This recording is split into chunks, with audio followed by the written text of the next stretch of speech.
तुम्हें ज्ञात भी है, अब तक तुम्हारे 55 अनुजों का रक्त मैं अपनी गदा को पिला चुका हूं।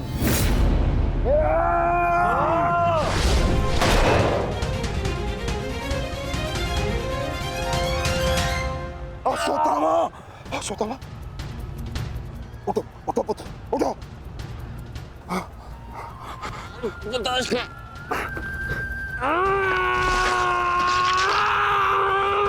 पुत्र पुत्र पुत्र, तुम बहुत अधिक चोटिल हो गए हो। तुम एक काम करो, तुम शिविर में जाओ, जाओ। नहीं पिताश्री, मैं कोई बालक नहीं हूँ पिताश्री जो इस चोट से हार जाऊंगा। एक योद्धा रणभूमि छोड़कर नहीं जाता पिताश्री। मेरी बात मानो, तुम्हें बहुत आवश्यक है वहां जाना। जाओ शिविर में जाओ, जाओ पुत्र, मेरी बात मान लो, जाओ जाओ पुत्र। अनर्थ कर दिया तुमने द्रोण, मुझे मेरे पिता की मुखाग्नि देने का अवसर भी नहीं दिया। अब तुम्हें आर्य भी मेरे हाथों से नहीं बचा सकते।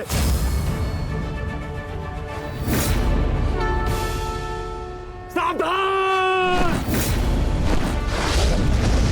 मैं जानता हूं तुम एक वीर योद्धा हो, पर तुम बहुत अधिक चोटिल हो गए पुत्र। तुम इस अवस्था में युद्ध नहीं कर सकते, तुम्हें उपचार की आवश्यकता है। जाओ, तुम्हें मेरी शपथ है पुत्र, जाओ। जो आ गया पिताश्री।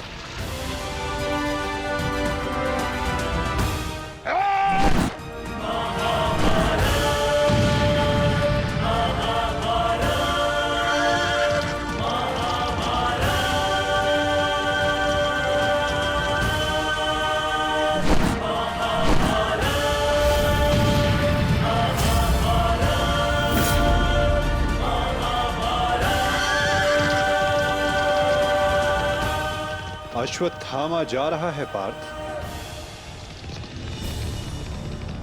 भीम और युधिष्ठिर को संकेत भेजो।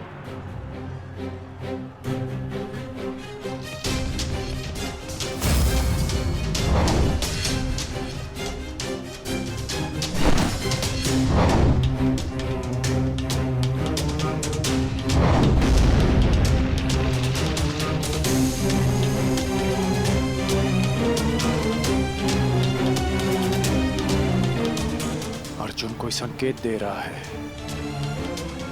क्या योजना है माधव की?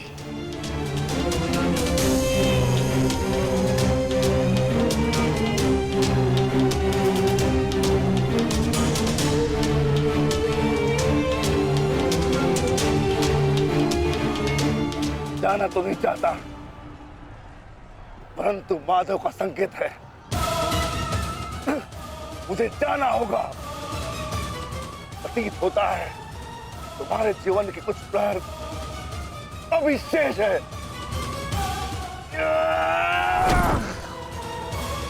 जाओ, जी लो।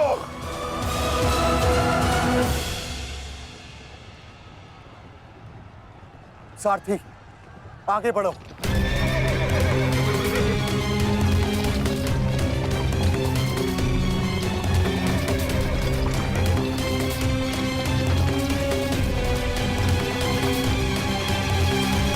नहीं द्रोण, तुम्हें जाने की अनुमति नहीं है।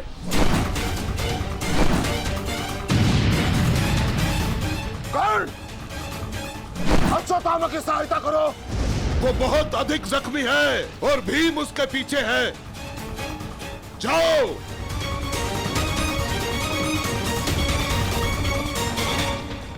नहीं, मैं कर्ण को जाने नहीं दूंगा आचार्य।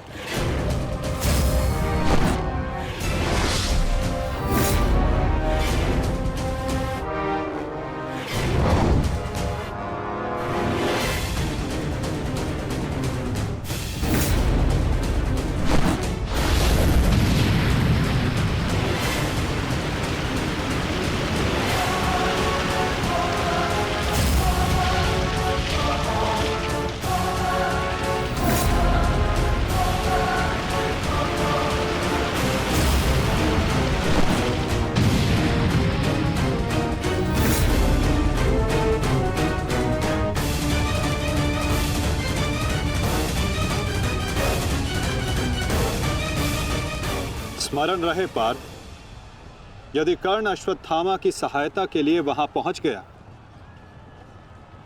तो हमारी योजना विफल हो जाएगी।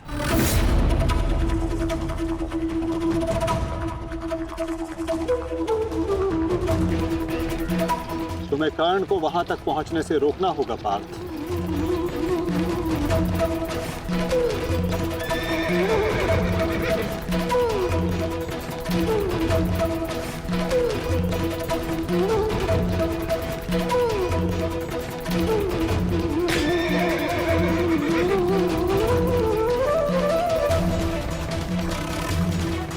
हमें केवल अश्वत्थामा के साथ बने रहना है।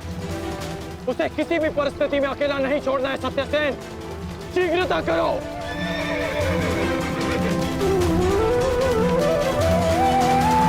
माधव, हमें कर्ण को रोकना होगा, अन्यथा हमारी योजना विफल हो जाएगी और आचार्य द्रोण का वध करना असंभव हो जाएगा।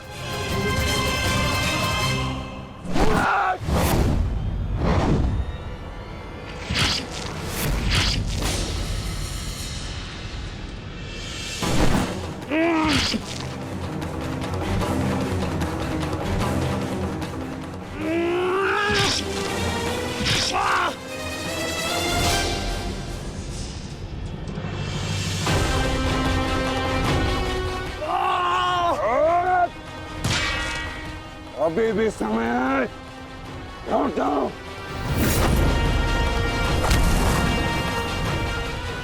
मैं तब तक यहां से नहीं लौटूंगा जब तक आपके प्राण नहीं ले लेता आचार्य।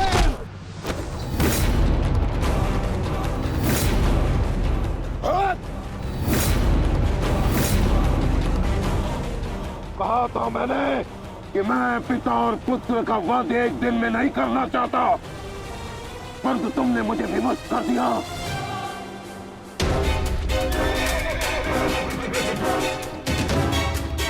चलिए माता, कर्ण के पीछे चलिए। नहीं पार्थ, इस समय दृश्यद्युम्न को हमारी सहायता की आवश्यकता है और यहां से जाना हमारी योजना का भाग नहीं है। तुम आचार्य द्रोण के साथ युद्ध करो।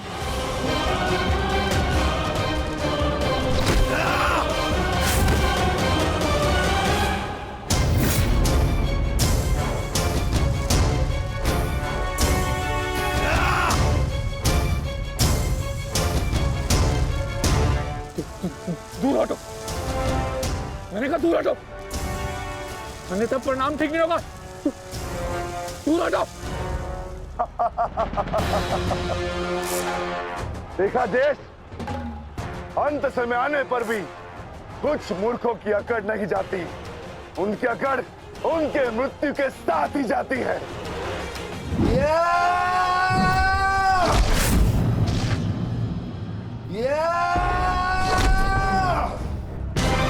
अश्वत्थामा! अब तुम्हारा अंत आ गया अश्वत्थामा। अश्वत्थामा!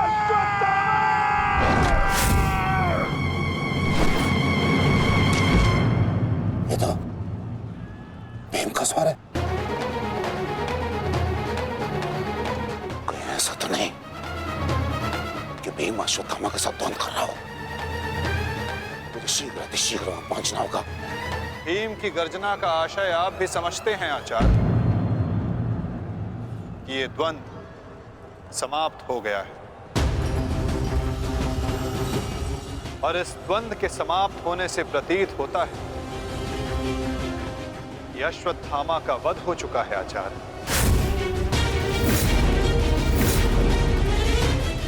असंभव, असंभव नहीं है माधव। तो द्रोण का पुत्र अश्वत्थामा, और जब तक द्रोण जीवित है अश्वत्थामा को कुछ नहीं हो सकता। मेरा हृदय कहता है कि मेरा पुत्र जीवित है, कुछ नहीं हुआ उसे। और वैसे भी मुझे आपके बातों पे विश्वास नहीं है माधव। यही विचार पांडवों का भी था आचार्य कि युद्ध भूमि में उनके रहते हुए अभिमन्यु का वध नहीं हो सकता, उसकी मृत्यु नहीं हो सकती। परंतु ऐसा नहीं हुआ आचार्य। जब काल के रूप में जयद्रथ आ सकता है तो काल के रूप में विकोदर भीम भी आ सकते हैं। काल की गति को कोई नहीं रोक सकता आचार्य।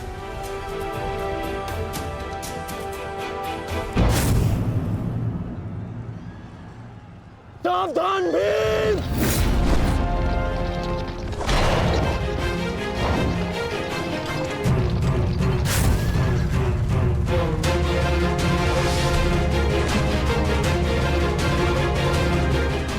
अश्वत्थामा, अश्वत्थामा, तुम ठीक हो? तुम ठीक हो? हाँ अंगराज,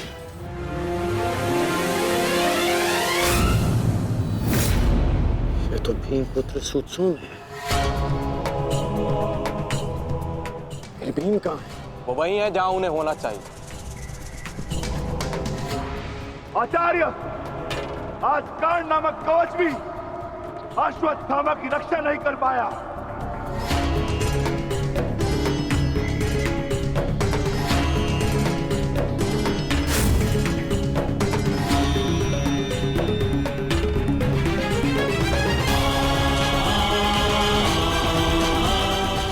ये पांडवों की योजना है, मुझे आचार्य द्रोण से दूर रखने के लिए। अंगराज, आप कहना क्या चाहते हैं? क्या कहना चाहते हैं अंगराज? आज पांडवों का लक्ष्य तुम नहीं, आचार्य द्रोण है। सत्य है ये, मेरा पुत्र अभी तक जीवित है, कुछ नहीं हुआ उसे। सत्य कहो, सत्य कहो भीम।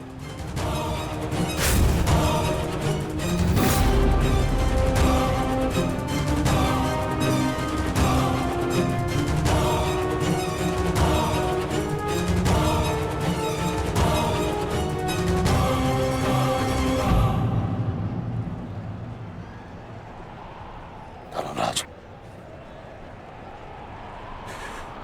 मैं तुमसे सुनना चाहता हूं, ये सत्य क्या है? कह दो कि मेरा पुत्र जीवित है। तुम्हारा उपयोग केवल मेरा ध्यान भटकाने के लिए था। मुझे इस बात का आभास क्यों नहीं हुआ? आचार्य द्रोण के प्राण संकट में है। चलो अश्वत्थामा, चलो। सत्य कह दो कि आज भी मेरा पुत्र जीवित है, कुछ नहीं हुआ उसे, कोई उसका वध नहीं कर सकता। कहता एक बार। युद्ध भूमि में तुम्हारा विकोदर भीम के साथ रहना अनिवार्य है युधिष्ठिर, क्योंकि आचार्य द्रोण जानते हैं कि विकोदर भीम असत्य बोल सकते हैं,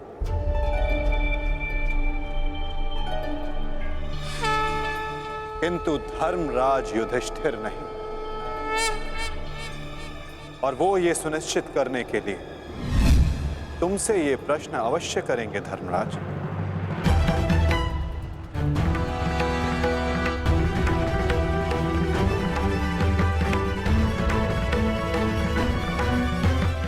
आप मेरे शत्रु हैं आचार्य, कौरवों के सेनापति। ये आवश्यक नहीं कि मैं आपके हर प्रश्न का उत्तर दूं। शीघ्र करो सत्यसेन। प्रश्न का उत्तर तुम्हें देना होगा धर्मराज। भले मैं कौरवों का सेनापति हूं, परंतु ये मत बोलो कि मैं तुम्हारा गुरु भी हूं। इसमें सत्य तुम्हें कहना होगा, बताना होगा मुझे। मेरा पुत्र जीवित है और यही सत्य है, मुझे पता है। केस्ट, बता दीजिए आचार्य द्रोण को सत्य क्या है? अधर्म को उसके घर में पराजित करने के लिए अधर्म की चौखट पार करनी ही पड़ती है युधिष्ठिर। ये सत्य है आचार्य द्रोण कि भीम ने अश्वत्थामा का वध कर दिया।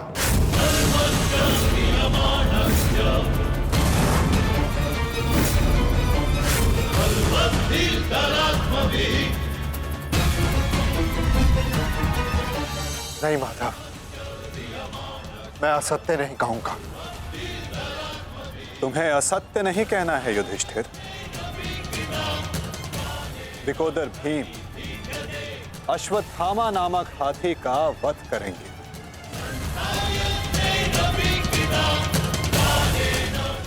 तुम्हें केवल यह कहना है कि अश्वत्थामा मारा गया। इससे ना तुम्हारा धर्म टूटेगा और हमारी योजना भी सफल हो जाएगी।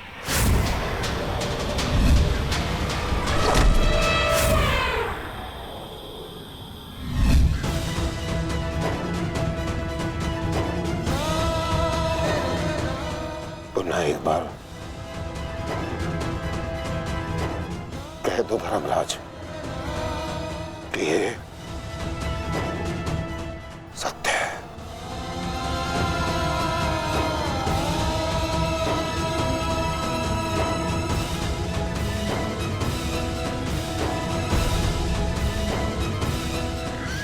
शीघ्र करो सत्यसेन। आपने बिल्कुल सही सुना आचार्य द्रोण।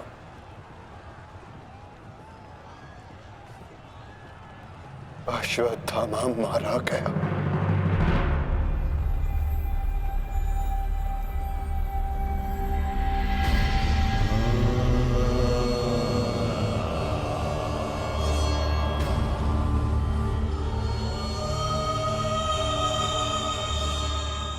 परंतु वो एक मनुष्य नहीं, एक हाथी था।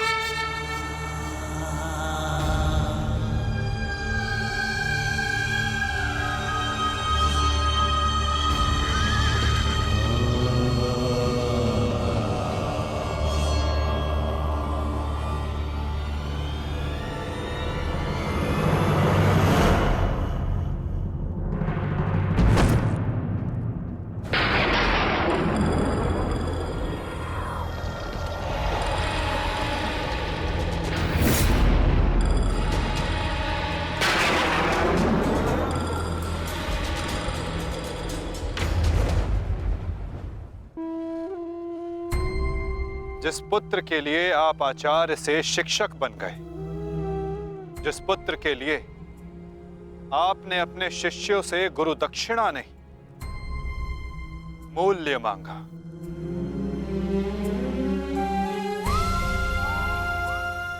और उसी पुत्र के कारण आप एक एक करके अधर्म की सीढ़ियां चढ़ते चले गए आचार्य। मनुष्य प्रेम में उत्थान करता है, परंतु मोह में केवल उसका पतन होता है आचार्य। आप जिसे पुत्र प्रेम समझते रहे, वो पुत्र प्रेम नहीं, पुत्र मोह था आचार्य, और वही आपके पतन का कारण भी।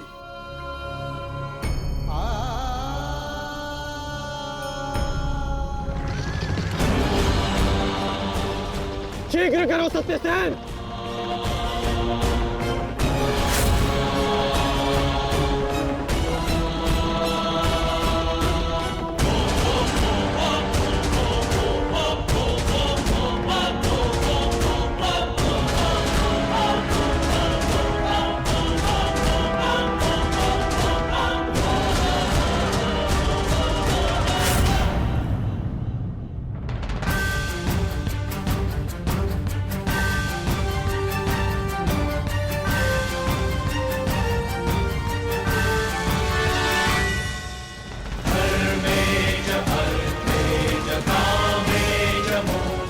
मेरा पुत्र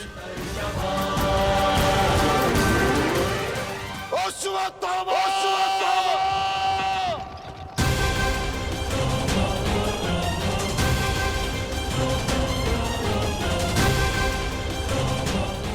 आपके साथ छल हुआ है आचार्य। अश्वत्थामा जीवित है। पिताश्री! पिताश्री!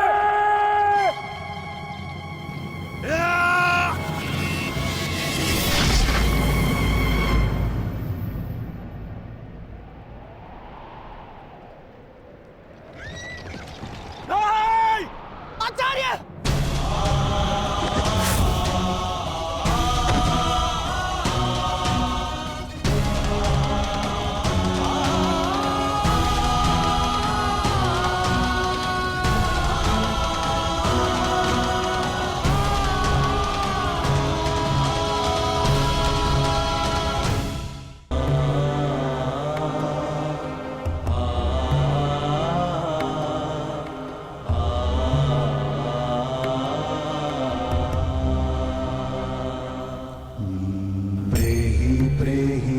विधिभिः पूर्वैर्भिर्यत्र न पूर्वे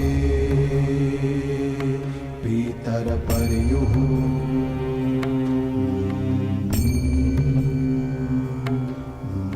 भूभराजना स्वधया मदन्तायमं पश्यासि वरुणं च दिवम्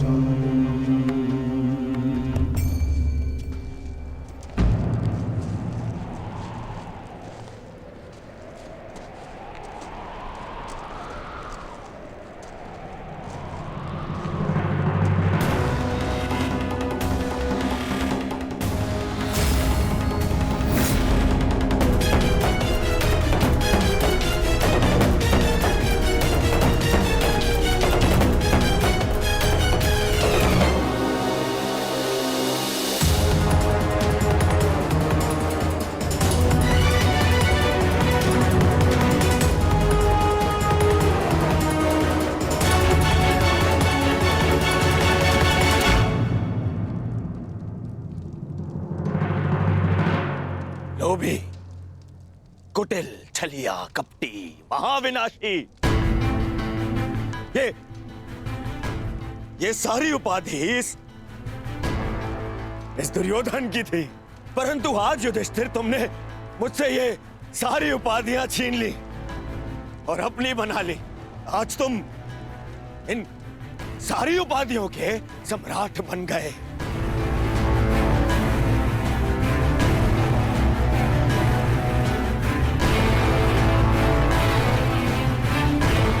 प्रणिपात सम्राट, अरे बोलो, सम्राट आए हैं। छल सम्राट युधिष्ठिर की जय बोलो, बोलो, छल सम्राट युधिष्ठिर की जय। परंतु सम्राट, मुझे समझाइए, अब कौन सा कार्य शेष रह गया? आपने यहां आने का कष्ट कैसे किया सम्राट? अरे कहीं ऐसा तो नहीं कि लकड़बग्घे की तरह गुरु आचार्य द्रोण के शव पर भोज मनाने आए हैं आप?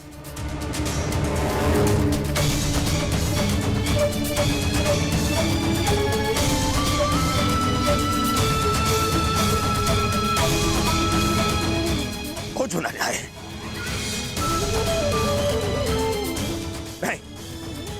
नहीं सम्राट, मैं क्षमा चाहूंगा, परंतु मैं इस बात की अनुमति नहीं दूंगा आपको।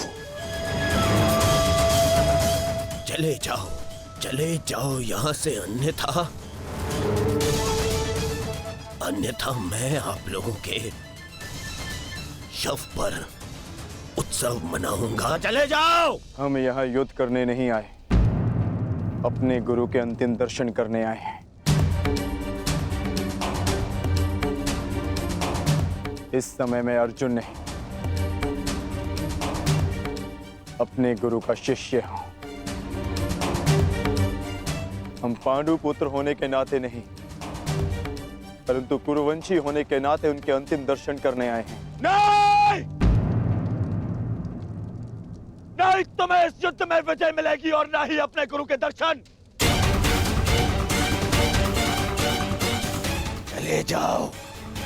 चले जाओ यहां से, अन्यथा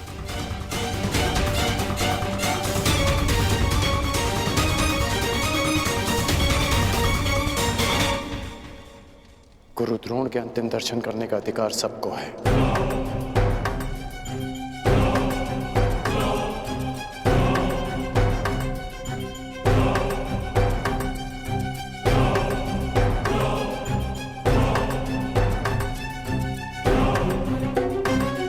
बहुत बड़ी गुरु दक्षिणा दी आपने अपने गुरु को, छल से मृत्यु दी तुमने अपने गुरु को।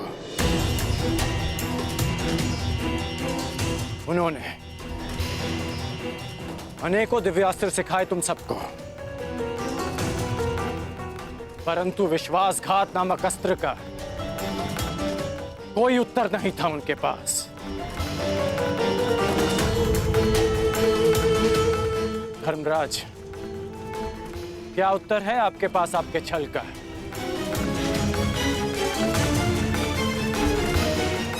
बताइए। मेरा चयन बिल्कुल ठीक था।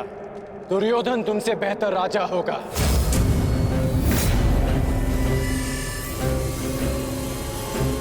दुर्योधन की अनीतियों पर मैं क्रोधित हूं, परंतु तुम्हारी अनीतियों पर मुझे घृणा आती है। मित्र, शिष्य होने के नाते अपने गुरु के अंतिम दर्शन का अधिकार है इन्हें। नहीं, अंगराज ठीक कह रहे हैं मित्र।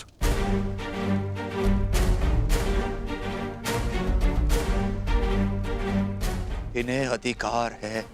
मेरे पिता ने जितना प्रेम अपने पुत्र को दिया, उतना किंचित अधिक इन पांडु पुत्रों को दिया।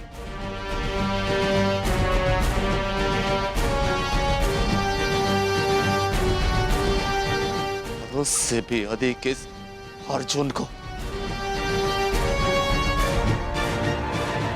एक पुत्र अपने पिता का ऋण चुकाता है, उसे जीवन देने का ऋण। मैं भी अपने पिता के दिए जीवन का ऋण चुकाऊंगा, और वो ऋण पांडवों को चुकाना होगा।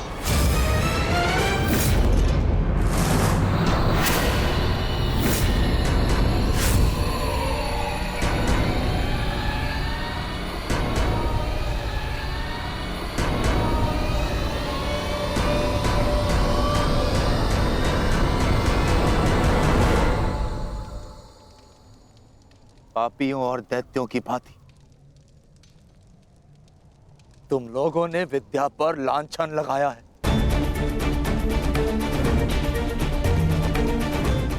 ज्ञान का नाश किया है तुम लोगों ने, नाश।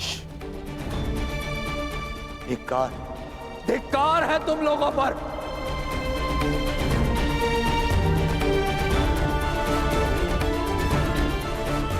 पांडव पुत्रों, जब तक मैं तुम्हारी मृत्यु अपनी आंखों से ना देख लूं, मुझे मृत्यु प्राप्त नहीं होगी। तुम्हारे वंश के साथ मृत्यु की होली खेलूंगा मैं। जिन बच्चों ने आज मुझे रोका, मैं उनकी सांसें रोक दूंगा।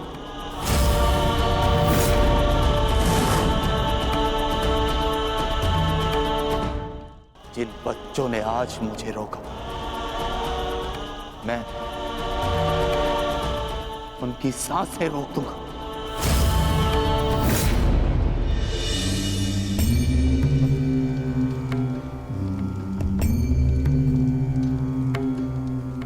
प्रेहि प्रेहि पतिभिः पूर्वैर्भिर्यत्रा न पूर्वे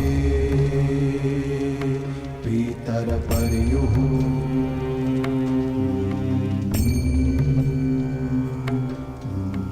उभराजना स्वधया मदन्तायमं पश्यासि वरुणं च दिवम्।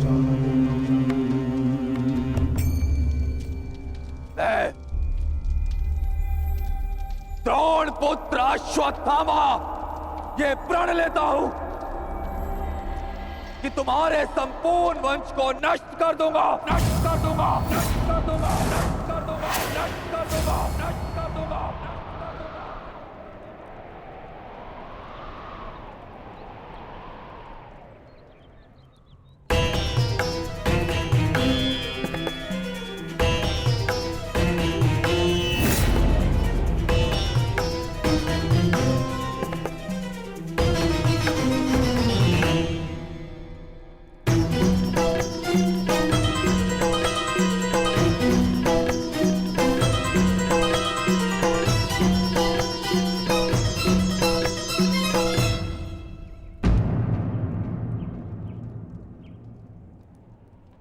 क्या सोच रही हो सखी? असंख्य चिताएं, असंख्य अग्नि जलकर भस्म हुआ मेरा मान, मेरा सम्मान, मेरा अभिमान, मेरे सभी संबंध, ये सब लाभ भी तो हानि को ही मिले हैं।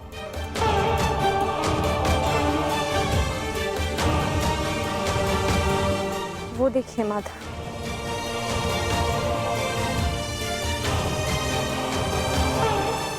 भ्राता धृष्टद्युम्न के जीवन का गणित संपूर्ण हुआ।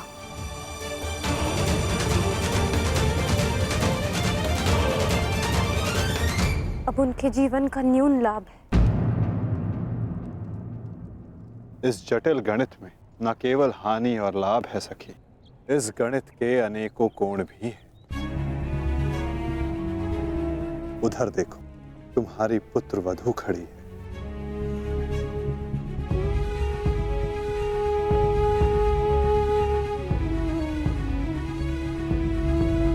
जो वस्त्र हरण तुम्हारे साथ हुआ, वो अन्य किसी स्त्री के साथ ना हो, उसकी लज्जा का रक्षण हो सके, ये लाभ। संसार में शोषण करने वालों को पर्याप्त दंड मिल सके सखी, ये लाभ। आने वाली पीढ़ियों को ज्ञात रहे कि स्त्री का मान भंग करना, उसका शोषण करना मानव हत्या से भी अधिक दंडनीय अपराध है, ये लाभ।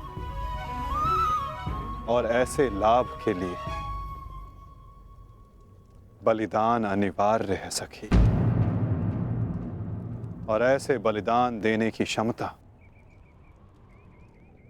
सब में नहीं होती सखी।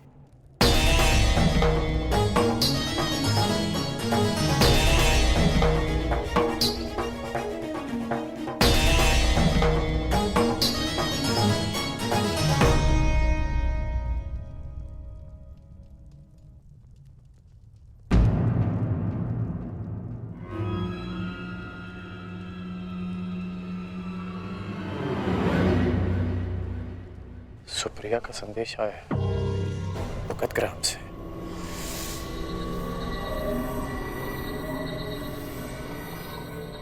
वो मृत्यु शैया पर है।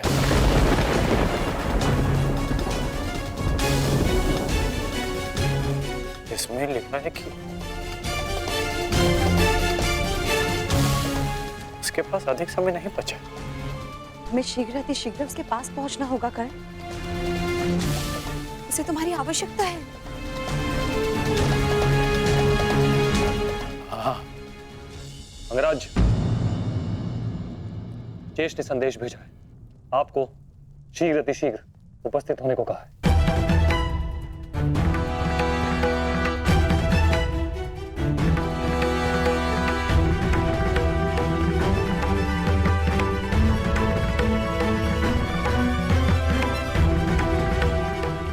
मुझे जाना होगा, दुर्योधन के पास जाना होगा।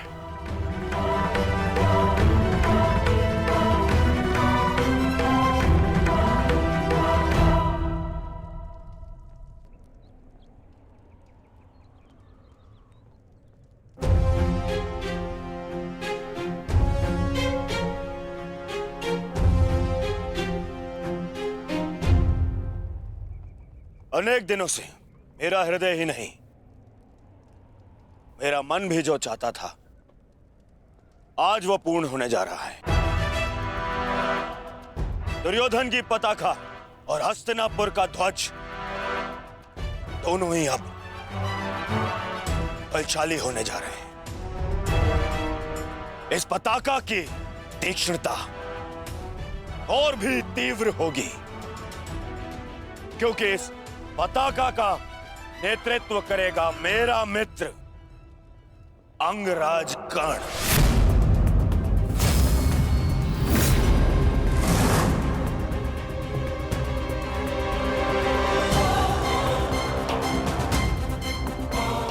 मित्र, आज से मैं निश्चिंत हो गया। मुझे पूर्ण विश्वास है कि तुम्हारे नेतृत्व में इस इस युद्ध में विजय हमारी ही होगी। आज से हमारी सेना के सेनापति हो तुम।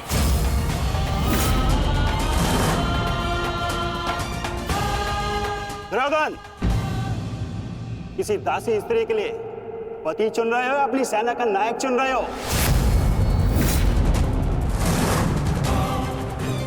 एक नीची जाति के व्यक्ति को तुम हमारे सर पे थोप नहीं सकते। किसी सारथी का पुत्र तुम्हारे उपकारों के बीते बना राजा मैं नहीं मानता कि ये सेनापति बन सकता है, क्योंकि पलतरन पैरों में शोभा देते हैं, ना कि मस्तक पर। मेरे होने वाले सम्राट, और हाँ, अंगराज कर्ण, देखो तुम दोनों बुरा मत मानना।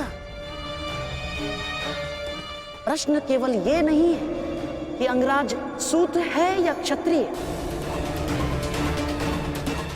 प्रश्न तो ये है कि सेनापति पद किसे मिलना चाहिए। सेनापति पद के लिए आवश्यक क्या होता है? बुद्धि और शक्ति। और अंगराज, आपके बुद्धि पर किसी को कतई संदेह नहीं ना, परंतु संदेह है तो केवल और केवल आपकी शक्ति पर। अंगराज अभेद थे, अब नहीं है। कवच और कुंडल भी था इनके पास, अनेकों अस्त्र थे जो अब नहीं है, जो अब अंगराज खो चुके हैं। और हाँ, खास बात तो यह है,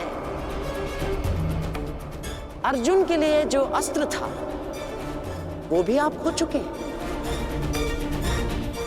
तो इसका पूर्ण अर्थ यह है दुर्योधन कि अंगराज अब उस बूढ़े शेर की भांति हो गए, जिसके दांत भी टूट गए हैं और पंजे के नाखून भी झड़ चुके हैं।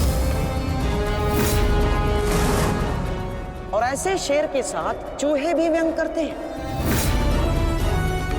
अब महाराज शल्य को देखो, इनकी शक्ति और भव्य सेना की सहायता से हम विजय प्राप्त कर सकते हैं।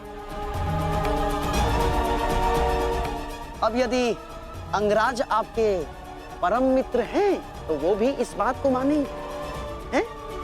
क्यों अंगराज? मुझे कर्ण की मित्रता पर कोई संदेह नहीं है। जिसने अपना सबसे महत्वपूर्ण शस्त्र मेरी सुरक्षा के लिए उपयोग कर लिया, और ना ही उसके शौर्य पर।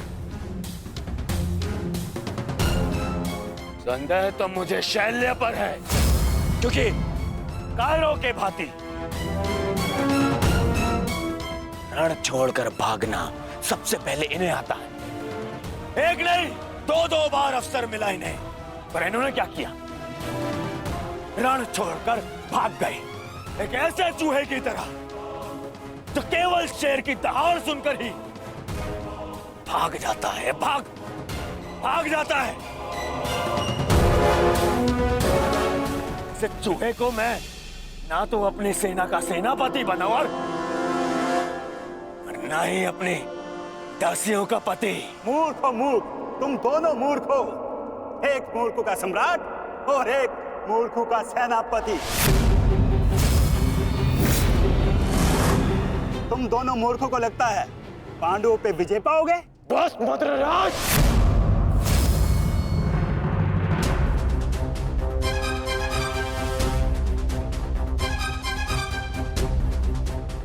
मैं भले ही छोटी जाति का हूं, परंतु तुम्हारे कार्य और तुम्हारी जीवा मुझसे भी निचली जाति के हैं। तुम्हें मेरे माता पिता का ऋणी होना चाहिए कि उन्होंने मुझे अच्छे संस्कार दिए,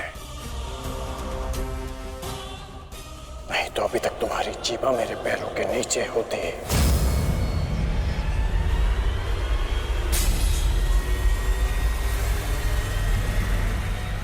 अब एक और शब्द अपनी जीभा से निकाला मैं अपने सारे संस्कार भूल जाऊंगा और ये भी भूल जाऊंगा कि हम दोनों एक ही पक्ष में हैं।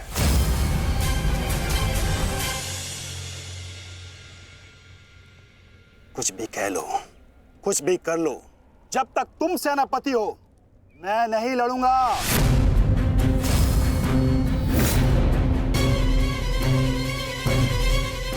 कायर! फिर पीठ दिखाकर भाग रहा है। भूल गया अपने वचन, अपने प्राण कि भेज दूं तुम्हारे राज्य में यह संदेश कि उनका राजा न केवल भगोड़ा है और अपने वचन भी नहीं निभाता।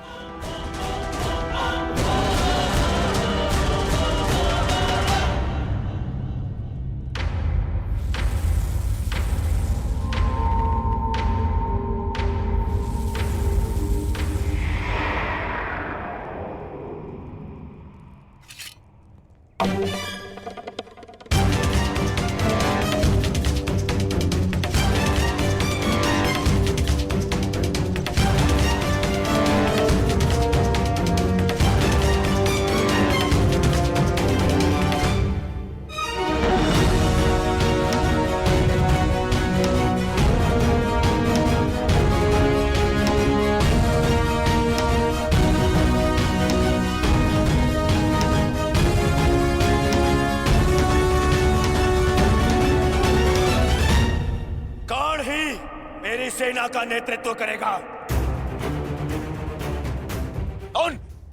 उन पांडवों ने केवल छल से हम पर विजय प्राप्त की है।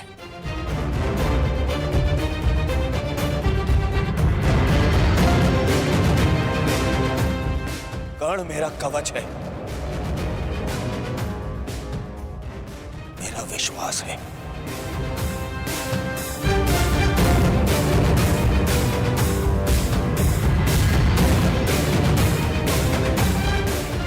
और कल मेरे विश्वास की विजय होगी, मेरे सामर्थ्य की विजय होगी और मेरे शत्रु के छल की पराजय।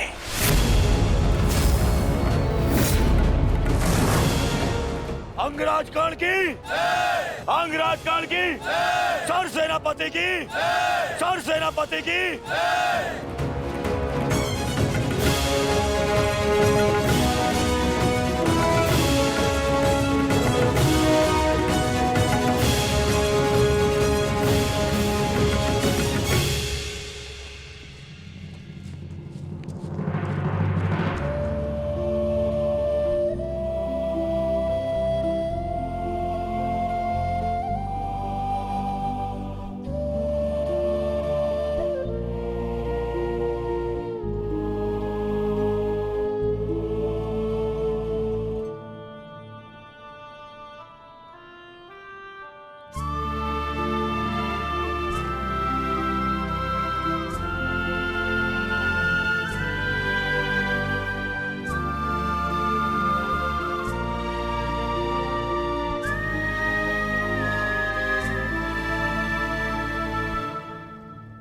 कर्ण, तो तुम नहीं जा रहे हो?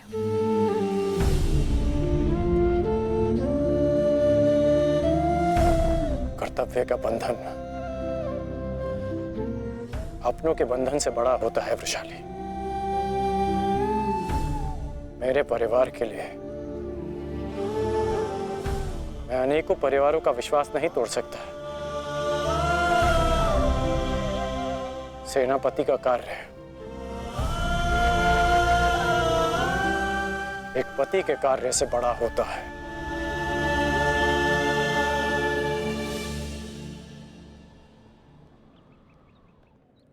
दुर्योधन को, इस सेना को मेरी आवश्यकता है। मैं अपने कर्तव्य से पीछे नहीं हट सकता।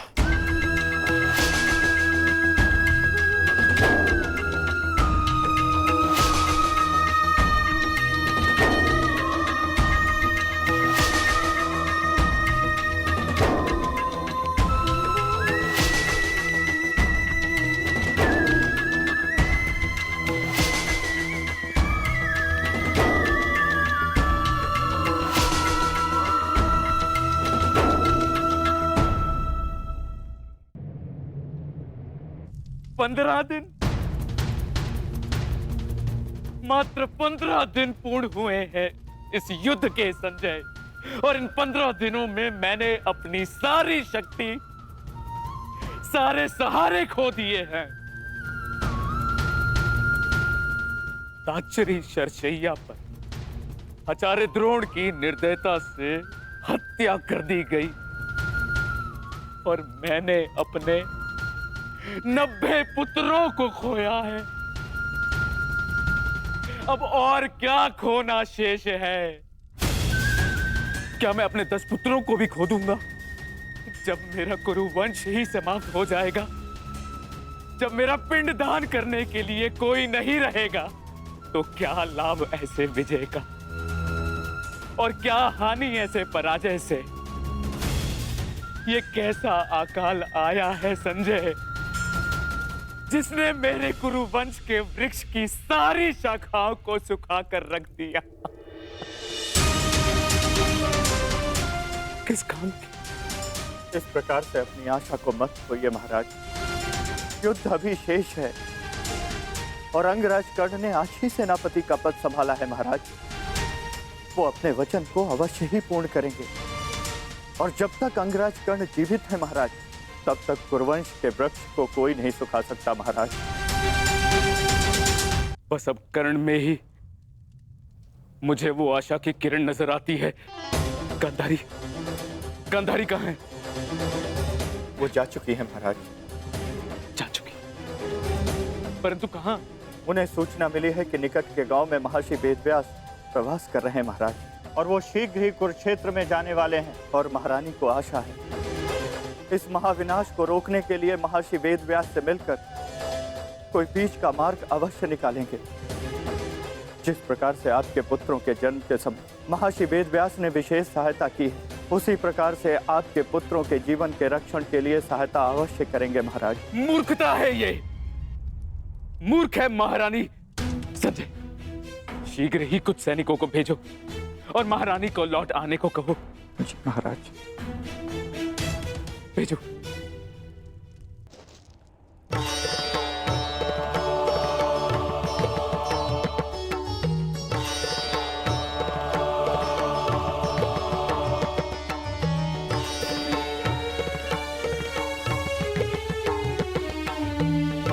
माधव, आप विश्राम कर लीजिए।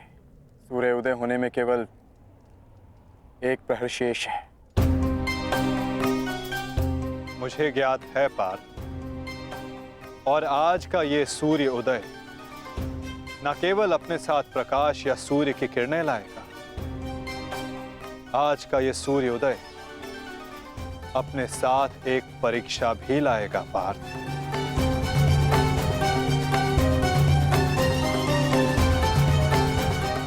और उस परीक्षा के लिए सज्ज होना। आपका तात्पर्य?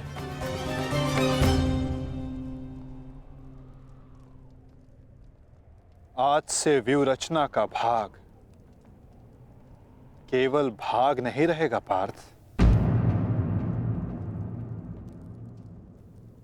स्वयं व्यूह रचनाकार होगा पार्थ।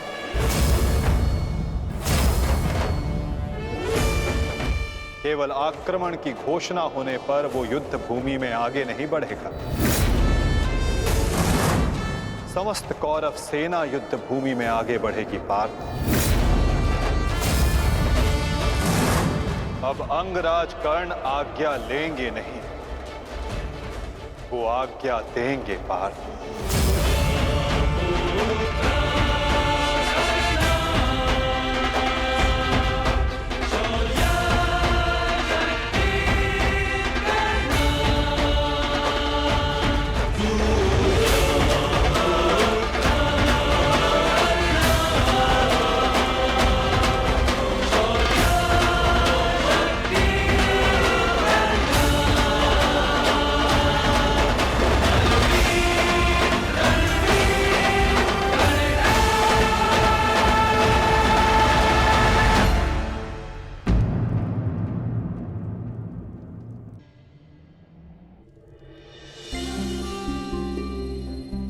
पुत्र,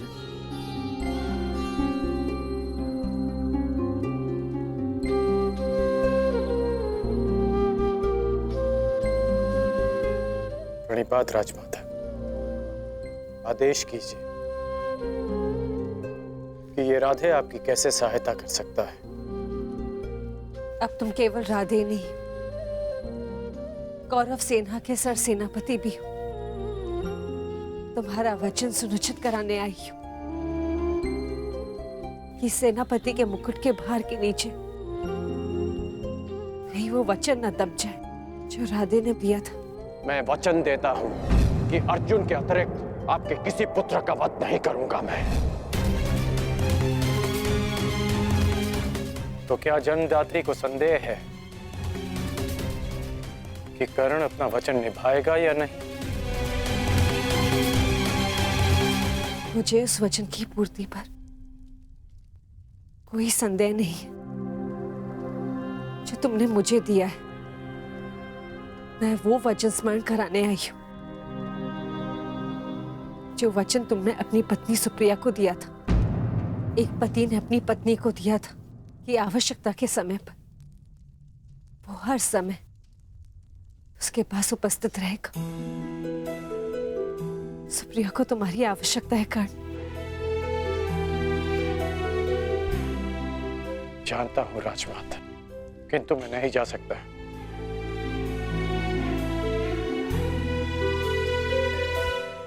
क्योंकि अब मैं युद्ध में सम्मिलित केवल एक योद्धा नहीं, अब मैं कौरव सेना का सर सेनापति हूं।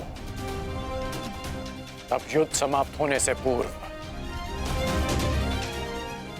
मैं केवल यमलोक जा सकता हूं।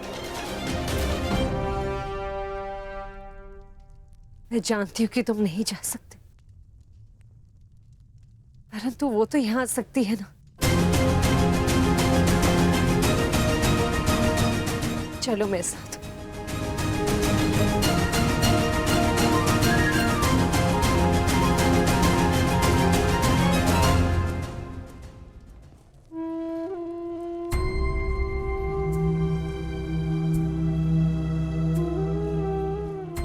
सुप्रिया,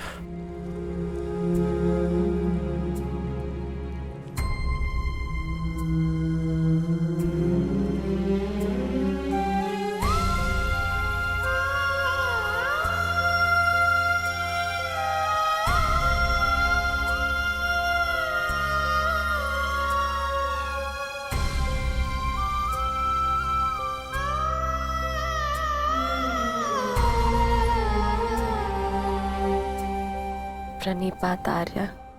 तुम अस्वस्थ हो सुप्रिया, फिर इतनी लंबी यात्रा क्यों की? पत्नी अगर पति के पास पहुंच जाए तो आधा रोग अपने आप चला जाता है। हेश, नकुल और सहदेव संभाल लेंगे। उपचार के लिए इन्होंने संदेश भिजवा दिया है। उपचार की आवश्यकता नहीं है राजमाता।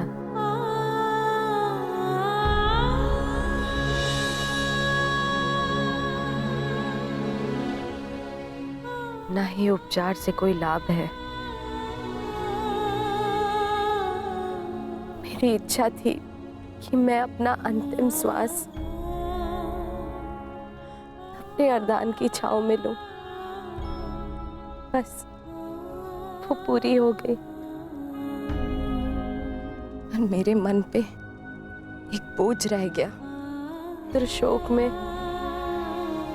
मैं अपने पत्नी होने का कर्तव्य नहीं निभा सकी, आपसे रुष्ट होकर चली गई। मुझे क्षमा कर दीजिए आर्य।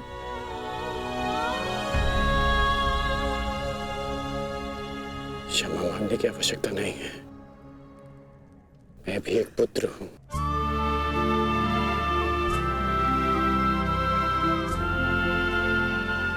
माता की वेदना समझता हूं।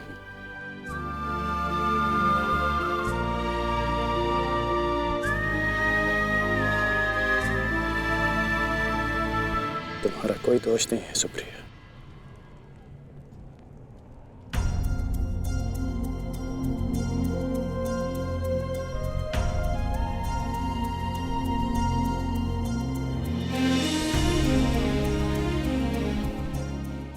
क्या कर रही हो सुप्रिया? महारानी हो तुम अंग की। धन्यवाद उस देवी का जिसके बलिदान से मेरे जीवन का निर्माण हुआ। मुझे ज्ञात है रुशाली, आर्यकर्ण ने एक अपहरित कन्या से विवाह किया। उसके पीछे का कारण सिर्फ तुम थी। तुम दान देने के लिए वचनबद्ध होकर, सूर्य को साक्षी रखकर वचन दोकर कि तुम सुप्रिया से विवाह करोगे। दान दो अंगराज। ये सूत पुत्र राधेकरण वचन देता है कि मैं सुप्रिया से विवाह करूंगा।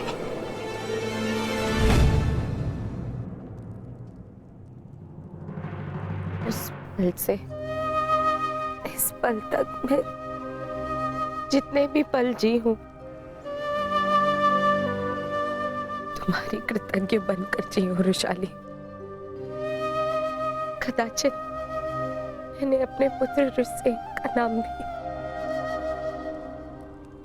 तुम्हारे नाम पर रखा। सुप्रिया, सुप्रिया आप कुछ मत कहो, बोलने से कष्ट होगा। नहीं आर्य, मेरे सारे कष्ट तो इस देवी ने हर लिए। स्वयं कांटे सहज कर मुझे पुष्पी शैया दी है रुशाली ने। तुम्हारे कारण मैं सौभाग्यवती हो गई रुशाली। तुमने अपने विवाह की यज्ञ में भी रुशाली ने मेरे नाम की।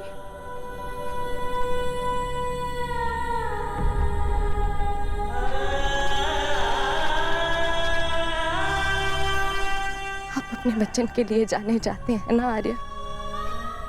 आपकी अर्धांगिनी होने के नाते मैं चाहती हूं कि आपका हर वचन पूरा हो, कोई भी वचन अधूरा ना रहे।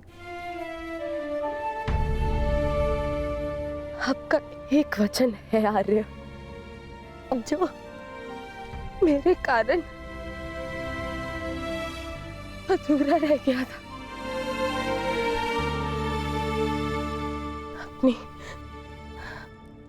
अपनी अर्धांगिनी अंतिम इच्छा पूर्ण कीजिए आर्य, ताकि मैं इस संसार से इस संतोष के साथ जा सकूं।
बस मित्र,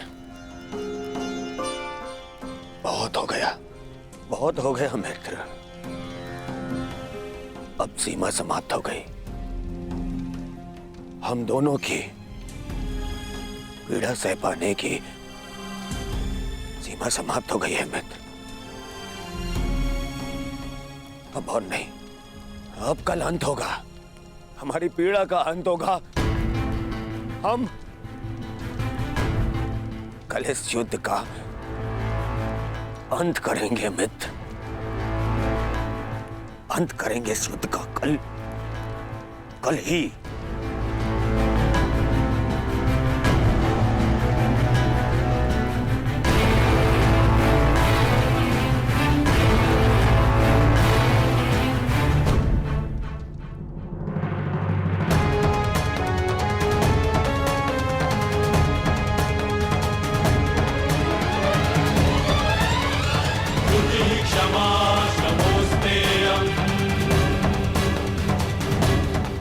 यशस्वी भव।